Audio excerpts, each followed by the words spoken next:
Korban begal yang jadi tersangka pembunuhan dua pelaku pembegalan ditangguhkan penahanannya oleh polisi, tetapi proses hukumnya tetap berlanjut. Proses hukum apa saja yang harus ditempuh kepolisian untuk menindaklanjuti kasus ini? Terlebih, pelaku yang juga korban begal menyebut tindakan yang dilakukannya adalah untuk membela diri. Saya akan berbincang dengan Komisioner Komisi Kepolisian Nasional Pungki Indarti. Ibu Pungki, selamat malam. Sehat ya Ibu? Selamat malam. Ibu, Sehat, ini Mbak? korban ini kan Sehat, Mbak Sofi. mengaku membunuh karena membela diri. Di sisi lain polisi menetapkan korban sebagai tersangka walaupun saat ini penahanannya ditangguhkan. Respons Anda apa Ibu? Ya, jadi memang pertama itu ada kasus dugaan begal yang menjadi korban adalah saudara AS ya. Nah, tetapi di sisi lain juga ada kasus pembunuhan ya. Pembunuhan ini apakah karena penganiayaan terus kemudian yang bersangkutan meninggal itu nanti masih dalam proses penyidikan.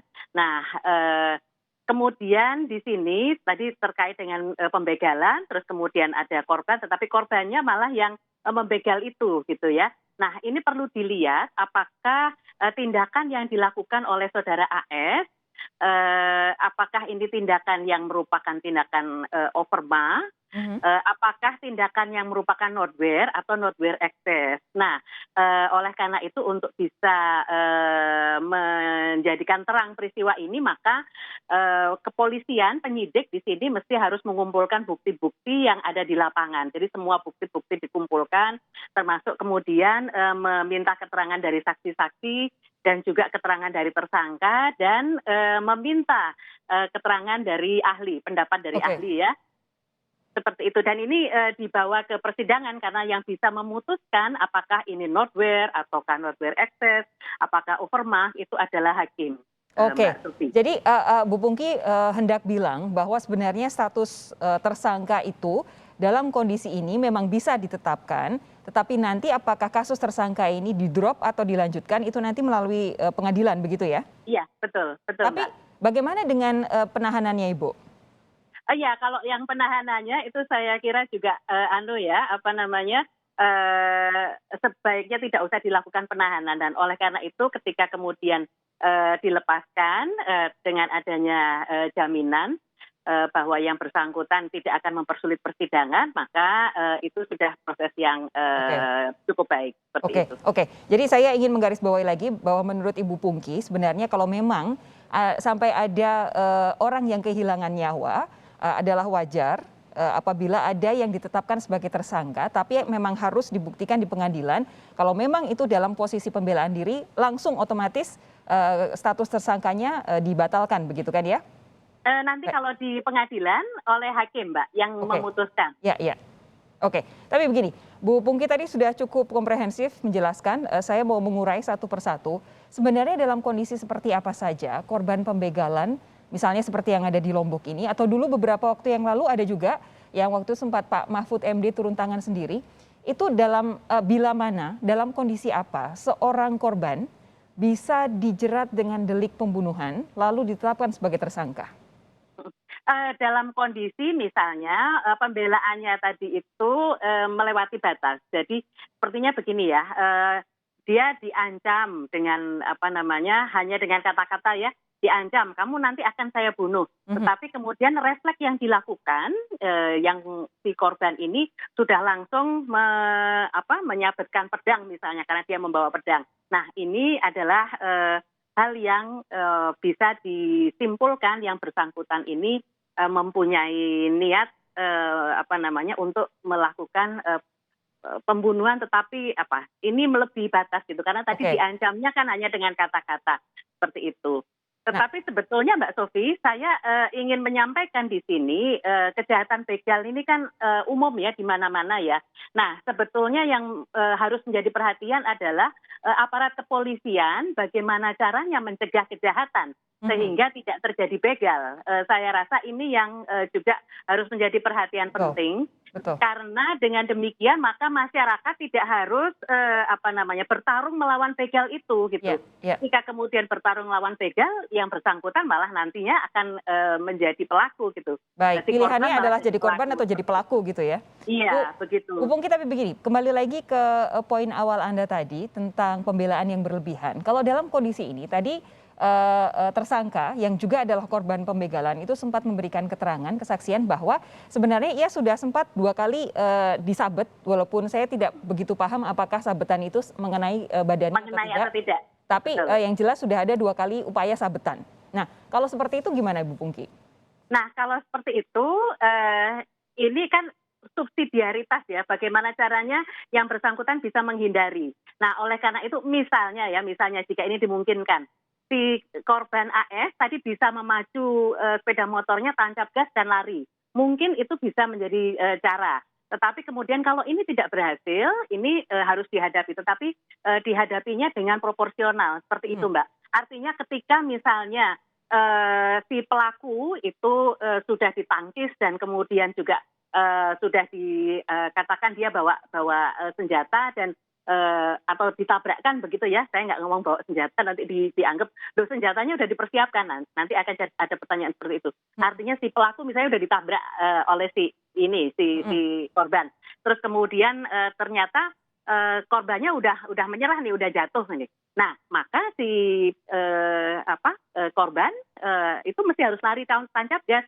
Nggak boleh misalnya pelaku tadi udah jatuh, tapi tetap masih dipelindes, masih ditabrak. Nah, seperti itu udah melebihi batas yang Oke. seperti itu, Oke. Mbak Sofi. Tapi begini, ini dari segala hal yang terjadi terkait dengan kasus ini, Bu Pungki juga pasti sudah mendengarkan kesaksian dari korban begal yang menjadi tersangka, lalu juga keterangan dari kepolisian dari berbagai level begitu. Selanjutnya, setelah ada penangguhan penahanan ini, polisi hendak melanjutkan perkara ini. Kira-kira nanti step-stepnya apa aja, Bu Pungki? Nanti akan dilengkapi ya, karena kan akan juga melakukan konsultasi dengan jaksa. Nanti jaksa akan memeriksa, mungkin ada masukan-masukan yang harus dilengkapi gitu ya, berkas-berkas yang harus dilengkapi.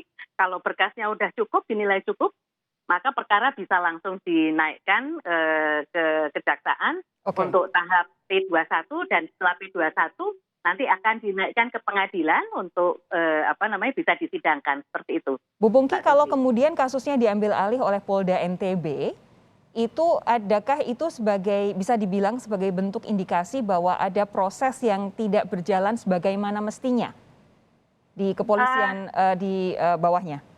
Karena ini viral ya Mbak ya, dan mungkin saya juga belum melihat dengan detail apa ada kesalahan-kesalahan yang dilakukan, tapi tampaknya mungkin salah satu sebab yang saya lihat ini juga memancing protes keras dari masyarakat adalah dengan ditahannya si korban yang kemudian menjadi pelaku. Nah, seandainya ini tidak ditahan, barangkali mungkin tidak akan menjadi perdebatan gitu ya, pro dan kontra.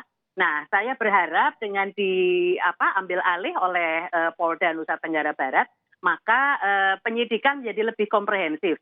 Katakan misalnya melihat bukti-bukti secara detail, kemudian memeriksa keterangan saksi-saksi dan juga mendengar pendapat dari ahli, itu lebih komprehensif. Saya rasa seperti itu. Termasuk juga melihat latar belakang dari orang-orang ini. Katakan misalnya Pak AS itu seperti apa, kemudian Pak ada yang 2 yang tadi melarikan diri begalnya, itu seperti apa juga menurut keterangan-keterangan dari orang-orang yang ada di sekitarnya, seperti itu. Nah, jadi mengumpulkan bukti-bukti untuk lebih terang.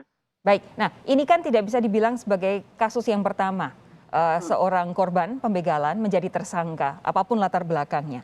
Nah, kalau menurut Ibu Pungki, apakah pengetahuan polisi Indonesia secara umum di level Polsek, Polres, dan lain sebagainya itu sudah cukup memadai belum sih untuk membedakan mana yang bisa kemudian ditetapkan pasal-pasal korban yang kemudian bisa ditetapkan pasal-pasal, mana yang tidak, atau mana yang bisa ditetapkan tanpa ada penahanan? Saya rasa teman-teman sudah mempunyai pemahaman, tetapi memang kebanyakan di Indonesia ini mindset berpikirnya semua yang ditangkap dengan tuduhan pasal di atas 5 tahun ya ancaman hukumannya biasanya ditahan. Nah, politik penahanan yang seperti ini yang memang harus dikoreksi, Mbak. Tidak Oke. hanya di kepolisian, tetapi juga di kejaksaan juga demikian. Artinya jangan gampang-gampang menahan gitu loh. Apalagi juga kalau pada masa COVID seperti ini kan rentan sekali misalnya ruang tahanan penuh dan sebagainya. Betul. Nah, tetapi lebih dipikirkan urgensi untuk menahan. Ketika misalnya yang bersangkutan misalnya si pelaku ya ada indikasi melarikan diri, ada indikasi untuk menghilangkan barang bukti, ada indikasi untuk melakukan kejahatan lagi, itu boleh misalnya si penyidik untuk kemudian melakukan penahanan. Karena ini ada syaratnya, syarat subjektif dan syarat objektif. Itu tadi Mhm. yang saya sebutkan adalah syarat subjektif dari penyidik. Nah, syarat objektif misalnya pasal-pasal yang dikenakan adalah pasal-pasal yang ancaman hukumannya di atas 5 tahun, seperti itu, Mbak Sofi. Oke. Nah, itu bisa ditahan.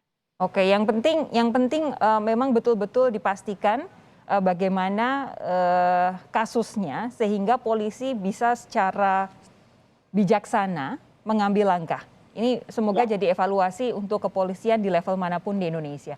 Ibu setuju, Pungki, Mbak terima Sofi. kasih sudah bergabung bersama kami di Sapa Indonesia malam hari ini. Sehat terus ya, Bu. Terima kasih. Sama-sama, Mbak Sofi. Selamat malam. Selamat malam.